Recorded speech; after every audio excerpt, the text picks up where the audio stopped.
कोटि रुद्र संहिता, 12 ज्योतिर्लिंगों तथा उनके उपलिंगों का वर्णन एवं उनके दर्शन पूजन की महिमा। जो निर्विकार होते हुए भी अपनी माया से ही विराट विश्व का आकार धारण कर लेते हैं, स्वर्ग और अपवर्ग मोक्ष जिनके कृपा कटाक्ष के ही वैभव बताए जाते हैं, तथा योगी जन जिन्हें सदा अपने हृदय के भीतर अद्वितीय आत्मज्ञानानंद स्वरूप में ही देखते हैं, उन तेजोमय भगवान शंकर को, जिनका आधा शरीर शैलराज कुमारी पार्वती से सुशोभित है, निरंतर मेरा नमस्कार है।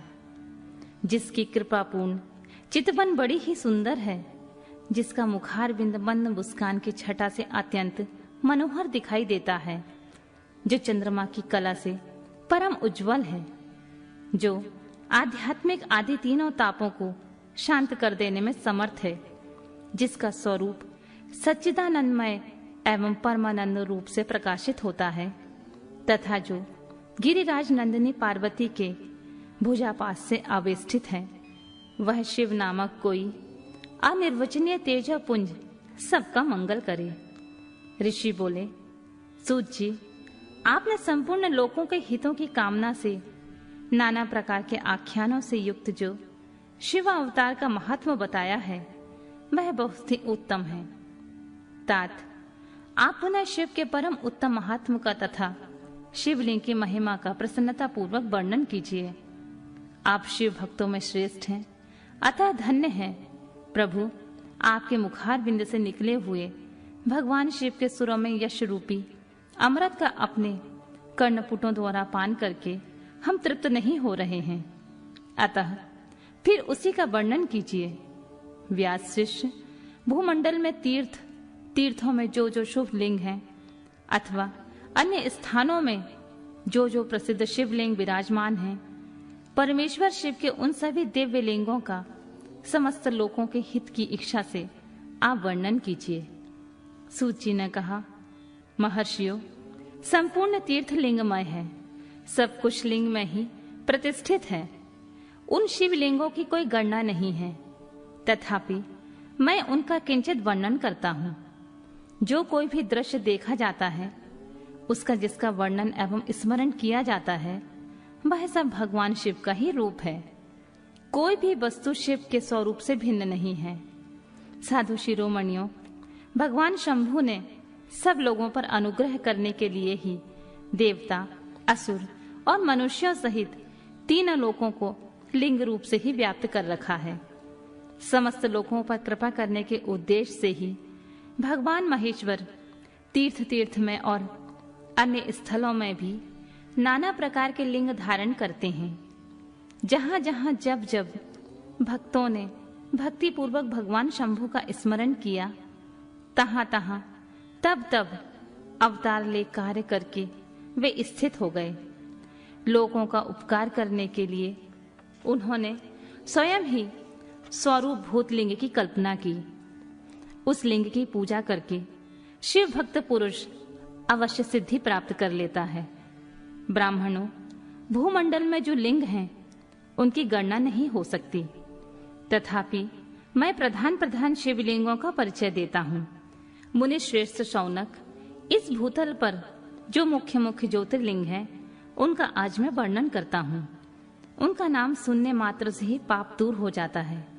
सौराष्ट्र में सोमनाथ, श्रीशैल पर मल्लिका अर्जुन, उज्जैनी में महाकाल, ओमकार तीर्थ में परमेश्वर, हिमालय के शिखर पर केदार, डाकिनी में भीमशंकर, वाराणसी में विश्वनाथ, गोदावरी के तट पर त्र्यंबक, चिता भूमि में वैद्यनाथ, दारुक वन में नागेश, सेतुबंध में रामेश्वर तथा शिवालय में घुष्मेश्वर का स्मरण करें।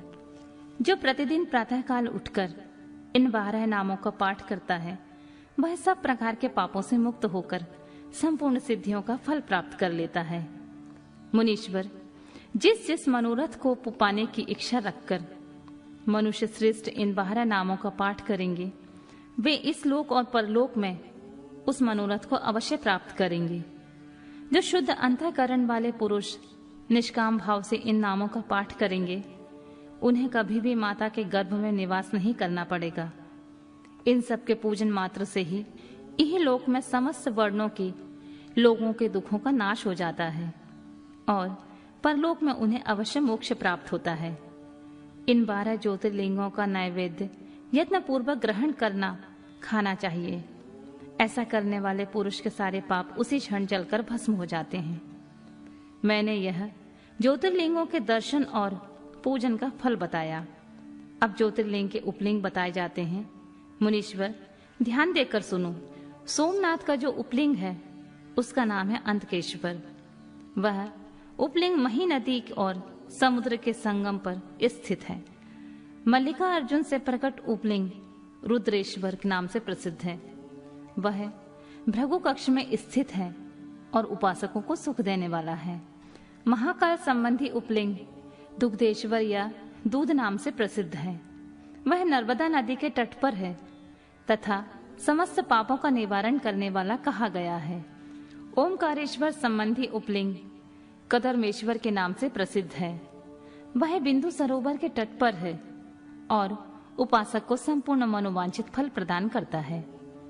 केदारेश्वर संबंधी उपलिंग भूतेश्वर के नाम से प्रसिद्ध है और यमुना के तट पर स्थित है।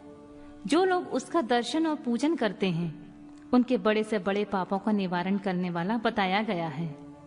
भीमशंकर संबंधी उपलिंग भीमेश्वर के नाम से प्रसिद्ध है। वह भी सहा पर्वत पर स्थित है और महान बल की वृद्धि करने वाला है। नागेश्वर संबंधी उपलिंग का नाम भी भूतेश्वर ही है। वह मल्लिका सरस्वती के तट पर स्थित है और दर्शन करने मात्र से ही सब पापों को हर लेता है। रामेश्वर से प्रकट हुए उपलिंग को गुप्तेश्वर और घुष्मेश्वर से प्रकट हुए उपलिंग को व्याघ्रेश्वर कहा गया है।